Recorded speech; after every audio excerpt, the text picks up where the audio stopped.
Hello guys, welcome to my blog. कैसे हैं आप लोग? मैं बहुत ज़्यादा अच्छी हूँ। और मुझे ये जानकर भी बहुत अच्छा लगता है कि आप मेरी वीडियोस देखते हैं और उसे लाइक और पसंद करते हैं। ऐसे ही मुझे सपोर्ट करते रहिए। अब बने रहिए मेरे ब्लॉग में। नहा धोकर आ गई थी मैं अपनी लीपा पोती करने के लिए। लीपा पोती में कुछ पूछे तो खास ऐसा नहीं है। बस फेस पे क्रीम और थोड़ा सा लिपस्टिक सिंदूर यही सब रोज का मेरा रहता है, लेकिन वो भी मिलने पर डिपेंड करता है।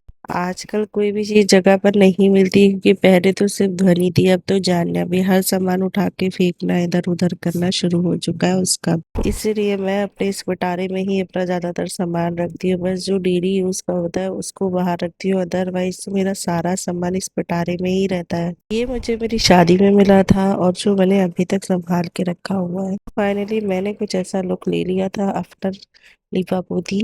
मौसम का नज़ारा कुछ ऐसा है। मेरी तबीयत अभी थोड़ी ठीक है नहीं, वो तो आपको मेरी आवाज़ से ही पता लग रहा होगा। पता नहीं कैसे, मैं तो कोई ठंडी चीज भी नहीं खाती पीती, फिर भी मेरे गले में इतना दर्द है और इतनी आवाज़ हैवी सी हो गई है। कमजोरी और वीकनेस के मारे खड़ा भी नहीं हुआ जा रहा, पता नहीं क्या ही प्रॉब्लम हो गया है। लेकिन घर के काम तो करने ही पड़ते हैं। जब बच्चे छोटे हो तो माँ को आराम मिलना बहुत ही मुश्किल हो जाता है, और जब आप अकेले रह रहे हो तो बिल्कुल ही पॉसिबल नहीं है। मुझे जब भी ऐसा कुछ इन्फेक्शन होता है तो मैं कोशिश करती हूँ बच्चे मुझसे दूर रहे, लेकिन बच्चे कहाँ ही मानते हैं। उन्हीं को आके मुझसे चिपकना ही रहता है, उसको मैं कितना ही समझा लूँ। ज्यादा कुछ हिम्मत नहीं थी तो ध्वनि को लंच में पीनट बटर और ब्रेड दिया था, और फ्रूट में उसको एक बनाना दिया। डेली ध्वनि का एक फ्रूट ब्रेक भी होता है, तो मैं उससे कुछ ना कुछ एक फ्रूट चेंज करके देती ही रहती हूँ। आज उसकी डिमांड थी कि बनाना चाहिए, तो आज मैंने उसे लंच में बनाना दे दिया। बनाना वैसे तो गल जाता है, लेकिन अगर आप उसको इस तरीके से रैप करके देते हैं तो वो बिल्कुल सेफ रहता है, क्योंकि वो गीला नहीं होता तो गलता नहीं है। इसमें अगर आप रैप करके देंगे तो वो ड्राई बना रहता है, जिससे वो सही रहता है। मुझे तो खुद की आवाज सुन के ऐसा लग रहा है ये मेरी आवाज है या किसी और की। अभी तो बिल्कुल ऐसी आवाज होगी जैसे बिल्कुल मोटी सी। देखते हैं कितने दिन लगते हैं ठीक होने में। उम्मीद तो है कि 2-3 दिन में ठीक हो जाएगी, अदरवाइज देखते हैं फिर क्या ही करना है। यहाँ पर ध्वनि का लंच बॉक्स पैक हो गया था। अभी एक्चुअली उसकी स्कूल की भी छुट्टियां नहीं करा सकते, बिकॉज उसके ओरल एग्जाम चल रहे हैं, तो उसे रेगुलरली स्कूल जाना ही पड़ता है। उसके बाद मैंने उसके लिए यहाँ पर दूध गर्म किया था। वो सुबह 1 कप दूध ही पी के जाती है, क्योंकि इतनी सुबह ना उससे कुछ खाया जाता है। तो मैं प्रेफर करती हूँ कि उसको एटलीस्ट कम से कम 1 कप दूध तो वो पीकर ही जाए। फनी प्लेन दूध नहीं पीती तो मैं उसमें उसको थोड़ा सा चॉकलेट पाउडर ऐड करके देती हूँ, लेकिन चॉकलेट पाउडर भी ऐसा वैसा कोई नहीं है। मैं उसको ग्लिट्सो का पाउडर ऐड करके देती हूँ, जिससे उसकी इम्यूनिटी भी स्ट्रांग होती है और उसको फ्लेवर भी मिल जाता है। आप लोग अपने बच्चों को कौन सा पाउडर देते हो मुझे कमेंट करके जरूर बताना। जानिए अभी सोकर नहीं उठी थी तो काफी काम तो बच जाते हैं और जल्दी जल्दी भी हो जाते हैं, क्योंकि जब बच्चा सो रहा होता है तो आप फटाफट अपने सारे काम निपटा लेते हो। जैसे कि मैं एक तरफ ध्वनि को दूध गर्म करके दे रही थी, दूसरी तरफ मैंने चावल भी चढ़ा दिए थे, क्योंकि हमारे यहाँ बॉयल राइस ही खाए जाते हैं। और आज वैसे भी कृष्ण भगवान की छठी है तो मुझे प्लेन खाना ही बनाना था। आज मैं लंच में बनाऊंगी कढ़ी और चावल। कृष्ण भगवान की छठी में कढ़ी और चावल ही बनाए जाते हैं। आप लोग क्या बनाते हो मुझे कमेंट करके बताना।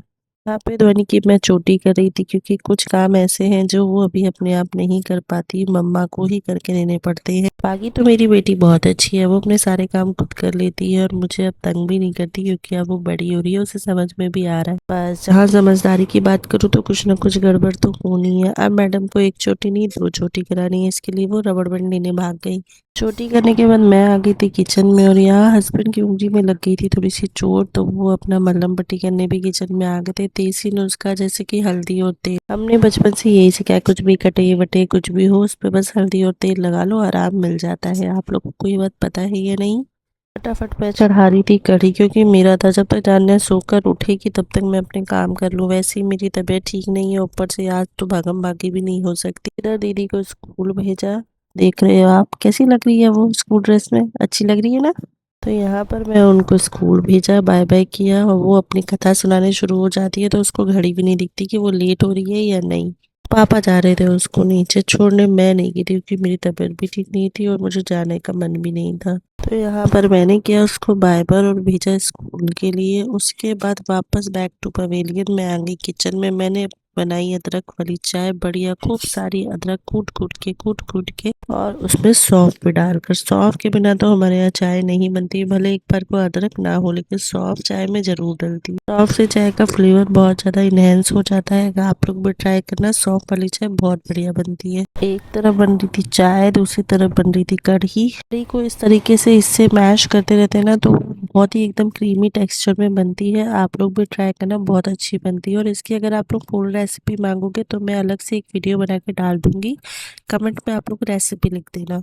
तो इधर मेरी पकौड़ियाँ भी बनकर रेडी हो गई थी। इसमें प्याज लहसुन कुछ भी नहीं है क्योंकि पहले ही ये कृष्णा जी को भूख लगेगा, इसलिए इसमें अभी प्याज लहसुन कुछ भी नहीं डाला गया है। यहाँ पर मेरी चाय भी बनकर तैयार हो गई थी, तो मैंने बस चाय पी और उसके साथ बिस्किट खाए क्योंकि मुझे इतनी ज़्यादा वीकनेस हो रही थी और गले में इतना ही दर्द था कि मैं क्या बताऊं। चाय के साथ बिस्किट जरूरी है क्योंकि उसके बिना तो मैं चाय नहीं पी सकती। मैडम भी उठ चुकी हैं, तो आज इनको वॉकर में ना डालने की जगह हमने प्रैम में बिठाया कि सुबह उठ के पहले 5 to 10 मिनट्स प्रैम में भी बैठे वो। उसके बाद इसको मैंने पकड़ाया पापा को, वो अपने पापा के साथ खेल रही थी। तब तक मैं किचन में आ गई क्योंकि अभी मैंने कढ़ी में ना तड़का नहीं लगाया था।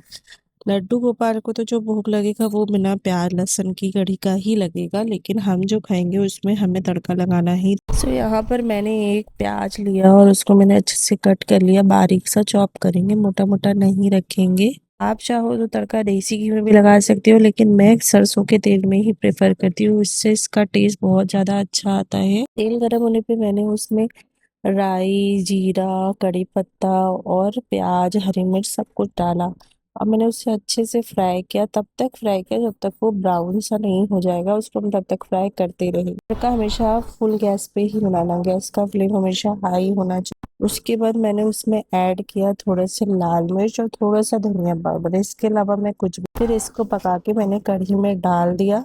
आप देख सकते हो कि कढ़ी हमारी कैसी बनी है, आपको शक्ल से ही पता।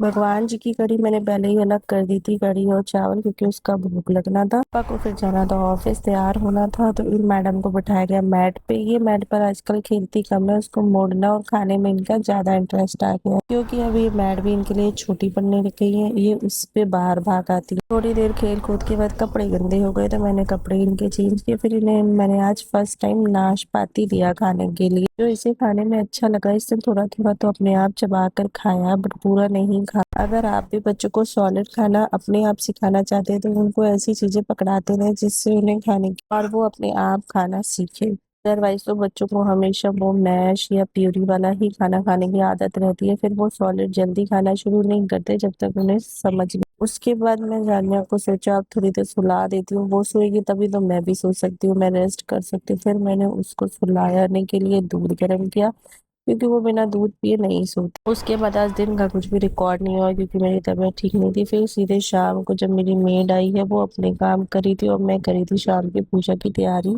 पूजा करनी हो, मैडम हमारी ना आए मंदिर में, ऐसा तो हो नहीं सकता। हमारी माता रानी पहले ही घंटी बजाने के लिए आ जाती है, उन्हें जब घंटी मिल जाती है और वो बजा लेती है तभी हमारी पूजा आप सफल मानी। घंटी ले लेके वो पूरे घर में घूमती है, अपने वॉकर में पूरे घर में बजाती है, कहते हैं बहुत शुभ संकेत होता है ये। बड़ी वाली दीदी के चल रहे हैं अभी ओरल एग्जाम, तो वो अपना कर रही थी यहाँ पर बैठकर पढ़ाई और ये मैडम कर रही थी उनको पूरा डिस्ट्रैक्ट अपनी ओर। थोड़ी देर पढ़ने के बाद दीदी को जाना था नीचे खेलने के लिए, तो वो नीचे जा रही थी। तो आज तो ये भी अपनी गाड़ी लेकर तैयार थी कि मैं भी आपके साथ चलूंगी, लेकिन दीदी तो अब बड़ी हो गई, दीदी को सब समझता है, तो दीदी उनको वापस अंदर बहाने से छोड़कर अपना पतली गली।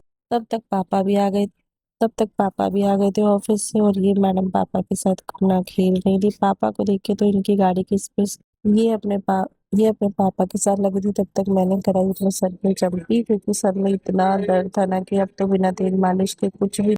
तो तो इसी के साथ करते हैं व्लॉग का एंड। मिलती हूँ आपसे नेक्स्ट व्लॉग में अच्छी अच्छी प्यारी प्यारी